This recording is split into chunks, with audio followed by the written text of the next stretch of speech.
అయితే గురుగారు ఆడ మగ అనే ఒక టాపిక్ వచ్చింది కాబట్టి నేను ఒక క్వశ్చన్ అడగాలనుకుంటున్నా. ఏంటంటే ఇప్పుడు పుట్టిన దగ్గర నుంచి ఆ శిశువు బయట జన్మించిన తర్వాత ఆడవారికైనా మగవారికైనా సమానత్వం అనేది సేమ్ గానే ఉంటుంది. కానీ పెళ్ళైన తర్వాత చూసుకుంటే మగవారి విషయంలో ఒక రకంగా ఉంటుంది, ఆడవారి విషయంలో ఇంకొక రకంగా ఉంటుంది.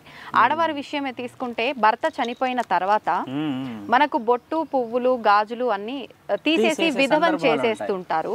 అది మనకు ముందు నుంచి పుట్టుకతో వచ్చిన ఆ విలువలని మనం ఎందుకు భర్త చనిపోగానే అవన్నిటినీ ఆడవారికి దూరం చేస్తున్నారు? ఇదంతా ఏ శాస్త్రంలో ఉంది? మంచిది, ధర్మ ప్రశ్న అడిగిన దానికి.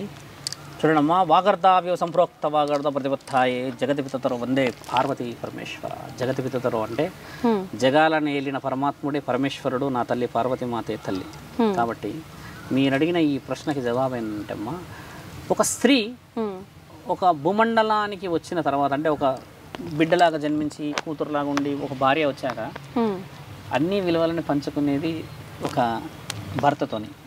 శరీరం నుంచి మొదలు పెడితే మనస్సు అంతఃకరణ శుద్ధి ఆయనకే మొత్తం సమర్పించేస్తుంది. పసుపు రాసుకుంటుంది, బొట్టు పెట్టుకుంటుంది, నుదుటిన బొట్టు పెట్టుకొని నెత్తిలో పువ్వులు పెట్టుకుంటుంది, అంగరంగ వైభవంగా అలంకరించుకుంటూ ఉంటుంది. ఈ విలువలు వేరు సమాజంలో. ప్రత్యక్షంగా భర్త ఉండడం చేత తాళికి మహానీయుడు ముక్కంటిచ్చింది పసుపు కొమ్మ రూపంలో ఒక విలువైనది అస్త్రం. ఆ తర్వాత కొన్ని విషయ వివరణలు గెలుస్తారు కదా. అన్ని విషయాలు అర్హత నీవు భర్త ఉంటే కనగలుగుతావు, అంటే మగవాడు ఉన్నాడు కాబట్టి. భర్త అంటే నాన్న తర్వాత తాత అవుతాడు, ముత్తాత అవుతాడు. ఇవన్నీ తరుణాల్లో అమ్మ ఈయన గారు ఉంటేనే ఈవిడ మొట్టమొదటగా బాగా గుర్తుపెట్టుకోమ్మా, భర్త ఉంటేనే భార్యకు ఆనందం ఉంటుంది. ఎలా? ఇప్పుడు శారీరక ఏదన్నా మనం చూస్తే, ఏదన్నా సుఖానికి సంబంధించిన విషయాలు చూసుకుంటే ఒక హక్కుతోని మాత్రమే ఉంటాయి. ఒకప్పుడు ఉమ్మడి కుటుంబాలు, ఇప్పుడు లేదు అలా. కానీ భర్త ఉన్నప్పుడే నీకు అన్ని హక్కులు, భర్త ఉన్నప్పుడే నీకు సమాజంలో విలువ, భర్త ఉన్నప్పుడే నీకు అన్ని కార్యకలాపాల అర్హత. అంటే భర్త అనే విషయానికి శాస్త్రజ్ఞానాల్లో ఒక వంశాభివృద్ధికి కోడలు వచ్చింది, వంశాన్ని అభివృద్ధి చేయడానికి వంశోద్ధారకుడు ఉన్నాడు అన్న ఒక తరుణం గొప్పది కదా. అందుకని ఈ భార్య ఏంటంటే వచ్చిన వాడు దేవుడి స్వరూపం, అంటే భర్తే ప్రత్యక్ష దైవం అంటారు కదా. ఈ దైవం అనే ఒక ప్రత్యక్ష విషయంలో అమ్మ భర్త కూలిపోయిన తర్వాత ఈ ఆడపిల్ల ఇష్టంగా తీసేస్తుంది, తీయట్లేరు. బాగా బాగా బాగా ఆలోచన చేయండి. మన సంప్రదాయంలో, హిందూ ధర్మంలో భర్త చనిపోతే ఒక ఆడపిల్ల విధవరాలు కావాల్సినది స్థితిగతులు శాస్త్రజ్ఞానాల్లో రాసి లేదు. ఇష్టంగా తీసేస్తుంది. సర్వం అనుకున్నవాడు లేడు కదా, నమ్మినవాడు లేడు కదా, నన్ను కాపాడేవాడు లేడు కదా, నన్ను చూసుకునేవాడు లేడు కదా, అన్నీ కలిపిన నా సౌభాగ్యమే నాకు లేదు కదా. ఇక్కడ బొట్టు పెట్టి ఇక్కడ బొట్టు ఎందుకు పెడతామంటే నా ఆత్మని కాపాడడానికి పరమాత్ముడు ఈ రూపంలో వచ్చాడేమో అని ఆడపిల్లకి రక్షణ. ఒక మగ పిల్లగాడు ఇంట్లో ఉంటే ఆడవాళ్ళు కానీ మనం కానీ పిల్లలు కానీ, నానే ఉన్నాడు ఇంట్లో, ఆ ఇల్లు ఎలా ఉంటుంది, కొద్దిగా ధైర్యంగా ఉంటుంది కదా. ఉదాహరణకు నాన్న ఊరికి పోయాడంటే మనం కొద్దిగా డోర్లు వేసుకోవడమా, గేటు తాళం వేసుకోవడమా, కుక్కను ఉంటే కుక్కని దగ్గర వదలడం, ఇది చేస్తామంటే రక్షణ కవచం అని ఆలోచించాలి. అలాంటి వ్యక్తి పోవడం చేత స్త్రీ స్వతహాగా తీసేస్తుంది తల్లి, అది ఇష్టంగా తీసేస్తుంది. అంటే ఒకప్పటి కాలంలో స్వతహాగా తీయడము, హస్బెండ్ తో పాటు తను చనిపోవాలనుకోవడం, ఇలాంటివి చూసాం. అవన్నీ సతీ సహగమనం అనేది మానవులు పైశాచికత్వంతో చేసినదే కానీ ఎక్కడ కూడా శాస్త్ర గ్రంథాల్లో రాసిలేదు. నీకు చెప్తుంది కూడా ఒక శోధత్ర సాధు మీరు మాట్లాడుతున్నారు. కానీ ఇప్పుడు ప్రస్తుతం చూస్తుంటే అన్ని బలవంతంగానే జరుగుతుంది, బలవంతంగా చేస్తున్నారు కదా. మరి తెలుసుకోవాలి. ఒక స్త్రీకి ఇష్టం లేకుండా అయితే చేయకూడదు కదా. మరి ఇష్టానికి విరుద్ధంగా వెళ్తున్న శాస్త్ర జ్ఞానాలు ఉన్నాయి. అదే అమెరికానో ఆస్ట్రేలియాలో మరి భర్తలు చనిపోతే పూర్తి చేస్తున్నారు, కానీ మరి ఆ స్త్రీ అలానే ఉంటుంది కదా. మరి మనకి వారికి తేడా ఎందుకు వచ్చింది? మాట ఆలోచించాలి. మన దగ్గర ఏంటంటే దైవానికి శక్తి ఎక్కువ, నమ్మకం చాలా ఎక్కువ. మళ్ళీ ఒక వ్యక్తి అమాయకంగా వచ్చి అడిగితే మన ఇంట్లో ఉన్న అన్ని తీసి ఇచ్చేస్తాం, ఈయన పస్తులున్నా పర్లేదు. ఈ నమ్మకానికి విరుద్ధంగా ఎందుకు పోతుంది అని అంటే అమ్మా, ఈ నమ్మకాలు ఒకవేళ విధవరాల్ని చెయ్యకపోతే మీరన్న ఆ పాశ్చాత్య దేశాలే మళ్ళీ వచ్చేస్తాయేమో. శరీరానికి విలువ ఉండదు ఇక్కడ. ఇప్పుడు చూడమ్మా, సౌభాగ్యం అనేది మనస్సుకి శరీరానికి సంబంధించింది. నువ్వు అన్నట్టుగా ఒకవేళ కేశఖండన చేసో ఇవన్నీ తీసేస్తే శరీరానికి విలువ అనేది వేరేలా చూస్తుంది సమాజం. మీకు తెలుసా అమ్మా, దేవదాసి అని కొంతమంది అంటారు, కొంతమంది వేశ్య గృహాల్లో కొంతమంది ఉంటారు. వీళ్ళకి అన్ని బాధ్యతలు ఉన్న చేష్టలు ఉన్నారు. ఇప్పుడు మన సాంప్రదాయంలో ఒక స్త్రీకి, ఒక పతివతకి, ఒక మంచి వ్యక్తికి విలువ ఎందుకు వస్తుందంటే అమ్మా, నీవు పెట్టుకునే పసుపు చిహ్నం చాలా పవిత్రమైన శరీరం అని, నువ్వు పెట్టుకున్న బొట్టు చిహ్నం నీవు ఒక సౌభాగ్యవతి అని, నీవు నడుస్తున్నప్పుడు పెట్టుకున్న ఆ కాళ్ళకి మెట్టెలు నేను ఒక భాగ్యానికి ఒక అర్హత పొందిన దాన్ని అని చిహ్నం. కాళ్ళపై కొంచెం వస్తే పసుపు పెట్టుకుంటావు అంటే నేను నడుస్తున్న ఇల్లు పచ్చగా అన్ని విధాలుగా సౌభాగ్యంగా ఉండాలని పెట్టుకుంటావు కదా. ఇవన్నీ తీసే అర్హత ఎవరిచ్చారు అంటే ఈ నమ్మకాలు మనకు ఉండడం చేత స్త్రీని ఒక పెద్ద వ్యక్తులందరూ కూర్చొని తీస్తే ఈవిడ ఇష్టంగా స్వీకరిస్తుంది. అదే ఆవిడ మీరంతా ఎవరు నాకు వద్దు అని అంటే ఎవరు వీళ్ళంతా స్వీకరించేది? నేను అదే చెప్తున్నాను, మనస్సును గెలవాలి, శరీరం మీ నుంచి తీసేస్తావు తల్లి నువ్వన్నీ. ఈ మనసులో మీకు తెలుసా అమ్మా, ఒకసారి పెళ్ళైన తర్వాత విడాకులు చట్టపరంగా వచ్చిన వాళ్ళిద్దరు భార్యాభర్తలే. ముత్తైదు వాయినం తీసుకునే అర్హత గలదు ఆ స్త్రీ. బాగా గుర్తుపెట్టుకోమ్మా. గుణము గల్ల స్త్రీ ఎప్పటికైనా గుణవంతురాలే. భర్తలు ఉన్నా ఎవరితో ఇంకేదైనా సంబంధాలు పెట్టుకొని ఇట్లా కొన్ని సందర్భాలు చూస్తాం కదా, అలాంటి వాళ్ళ మొహం చూడడం కంటే ముండమోసి గుణంతో ఉన్న స్త్రీ మొహం చూడడం మహాపుణ్యం. మీరు బాగా గుర్తుపెట్టుకోండి నా మాట. గుణవంతురాలు మొహం చూసిన వాడే నిజంగా గుణవంతుడవుతాడు. ముండమోసినదైనా పర్లేదు, అటువైపు కూడా మనిషే. గుణం లేకుండా నీ శరీరానికి నీ వాంఛలకి లేకపోతే ఇంకేదైనా కార్యకలాపాలకి ఏదైనా చేయవచ్చు. వారు చాడీలు చెప్పడం, వేరే వారిని తక్కువ అంచనా వేయడం, అబద్ధాలు చెప్పడాలు, ఇలాంటి ఎన్నో చేస్తూ ఉంటారు, స్త్రీలు ఉంటారు కదా. అలాంటి వారిని నువ్వు చూడడం అది అసలు తరుణం లేదు. అశుభం అంటే ధర్మానికి అశుద్ధం అంతే. అదిగా ఎలా చూస్తావు నీ చెప్పు? నేనే ఒక సాధువును కాబట్టి స్వామి అన్నారు, నన్ను మొక్కారు మీరు. నేను ఇలా కూర్చొని మద్యం సేవిస్తే నా దగ్గరికి రాగలవా, మాట్లాడగలవా? ఏందయ్యా నువ్వు హిందూ సంప్రదాయం అంత గొప్పది, త్రిశూలం పట్టుకొని చేసేది ఇలాంటివి అని అంటావు కదా. కాబట్టి మన సంప్రదాయంలో అమ్మ చాలా గొప్పనైన ఒక ముఖ్యమైన విషయం అంటే పతివ్రత లక్షణం అనేది మనిషి యొక్క శరీరం నుంచి మనస్సుని గెలిచినప్పుడు అవతల వ్యక్తికి కూడా శాంతి కనబడినప్పుడే జరుగుతాయి. అంతేకాని నువ్వు పైనంతా ఏ విధంగా చేసుకున్నా అలంకరణ పెట్టి చేసే పనులను చూస్తే నీ గుణం రాదు.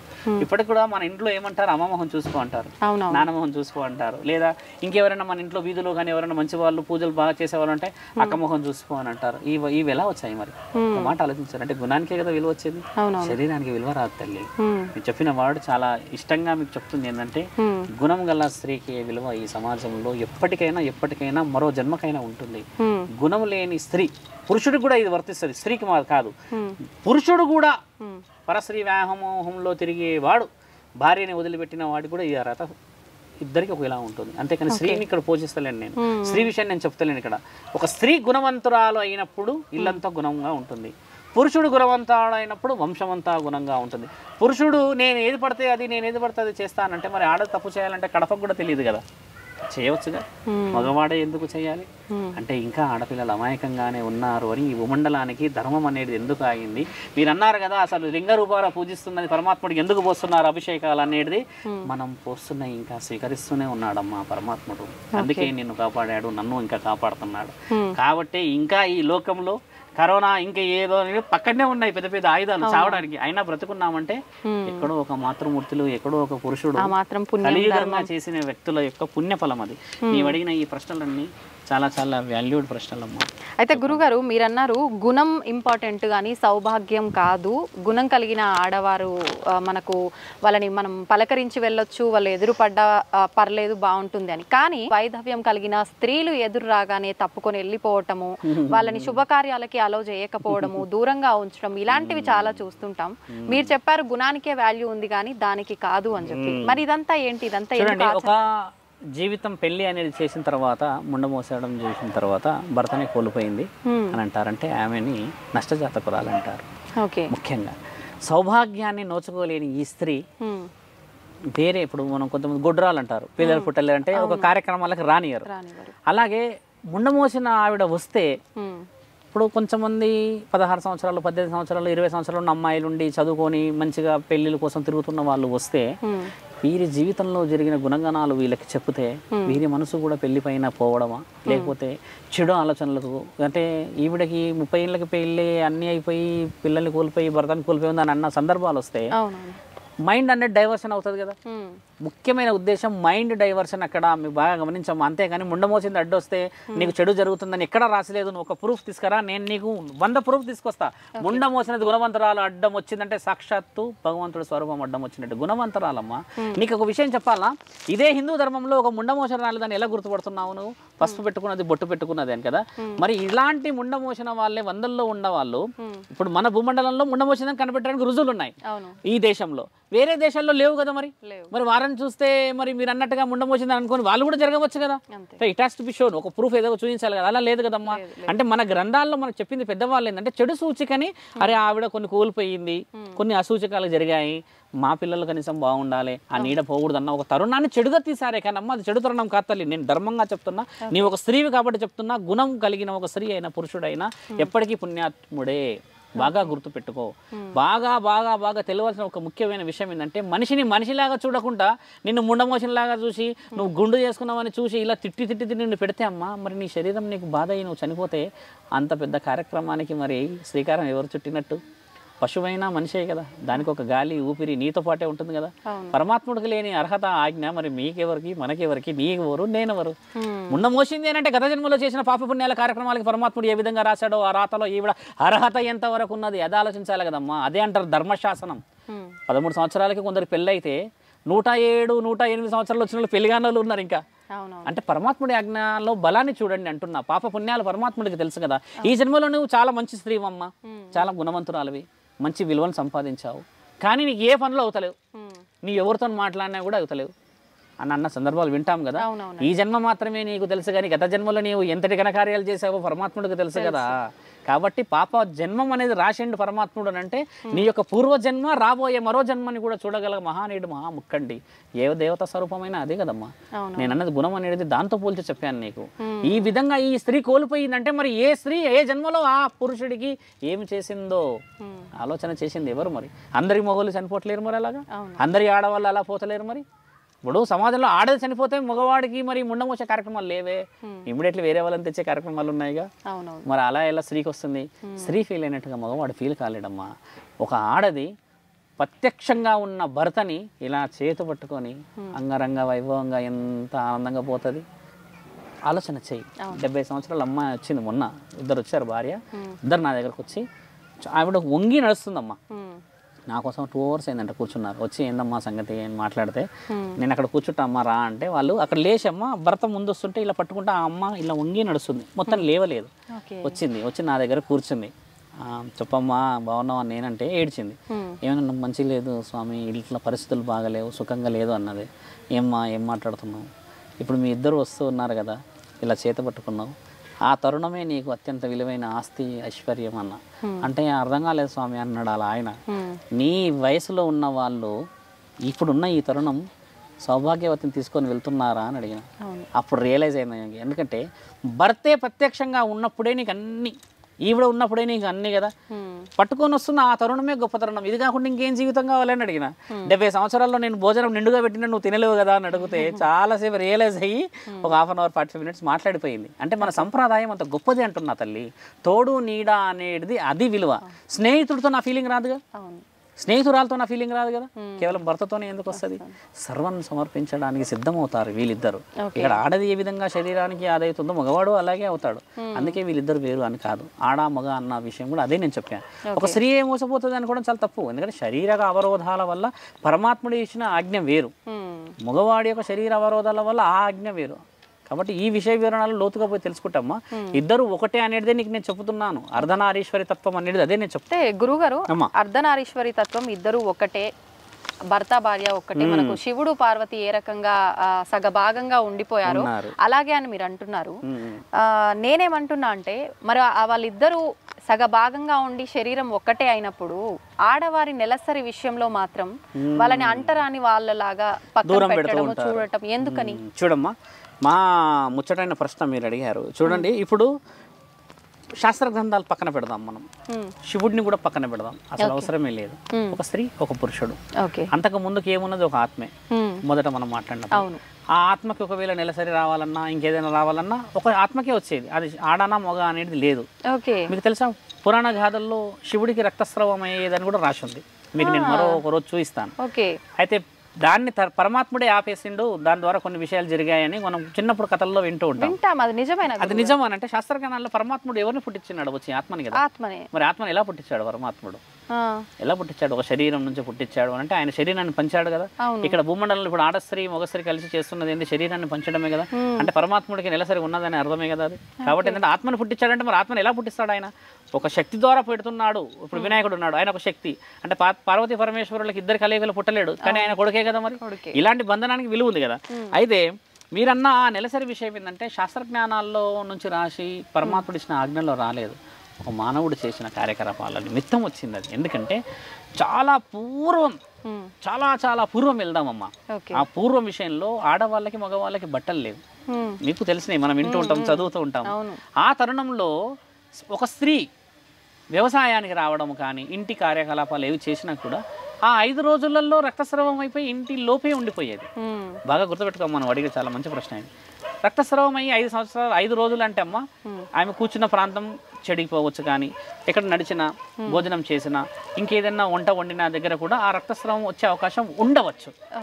అంటే అది ఒక విధంగా చెడు రక్తం అనే అంటాం. అండాలు ఉత్పత్తి అయిన తరుణాన్ని ఈ బ్లీడ్ అంటూ ఉంటాం. అది ఇల్లంతా పడడం బాగుండదు, ఎందుకంటే అలంకరించుకుంటాం, పసుపుతో చేసి ఇలా.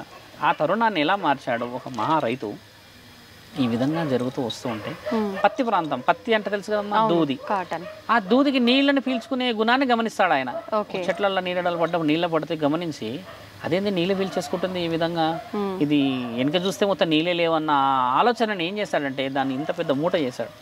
చేసి ఒక దాంట్లో పెట్టి దీంట్లో పెట్టి చూస్తే ఇది నీళ్లు లాగే అవకాశం ఉంది. చూసి ఇదేదో విచిత్రంగా ఉంది, నా భార్య విషయంలో నేను ఏమన్నా చేయవచ్చా?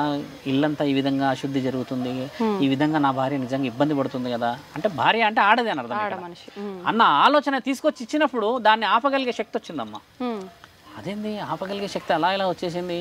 ఈవిడ ఒక దగ్గర కూర్చోగలుగుతుందన్న ఈ తరుణం ఆయన ఏం చేశాడంటే అంగరంగ వైభవంగా వెళ్ళి రాజుకు చెప్పాడు. రాజు భార్య కూడా నగ్నంగానే ఉంది, రాజు కూడా నగ్నంగానే ఉన్న రోజులు అవి. ఏంటయ్యా నువ్వు అన్నది నిజమేనా? ఏ విధంగా పోవాలి, ఈ విధంగా అంటే తీసుకొచ్చి చూసేసి ప్రయోగం చేస్తే ప్రయోగం సక్సెస్ అయ్యారు వాళ్ళు. 5 రోజులు ఆపగలిగారు. ఒక రక్తస్రావం అనేది శరీరం నుంచి వచ్చి ఒక వస్తువు నుంచి ఇంకా అది పోవాల్సిన ప్లేస్కి వెళ్ళిపోవాల్సింది, కింద పడే స్థితిగతులు లేకుండే రోజుల్లో దాన్ని ఈ విషయాన్ని ఏం చేశారంటే ఇక్కడ స్థితిగతులు నాపడానికి పెట్టింది. శరీరం అంతా దాచుకుంటే ఎలా ఉంటుంది? ఒక స్త్రీ అయిన పురుషుడైన అన్న దాన్ని పెకిలిచ్చి 16 ముడుల చీర తయారు చేశారు వాళ్ళు. దూది నుంచి వచ్చినదే చీర.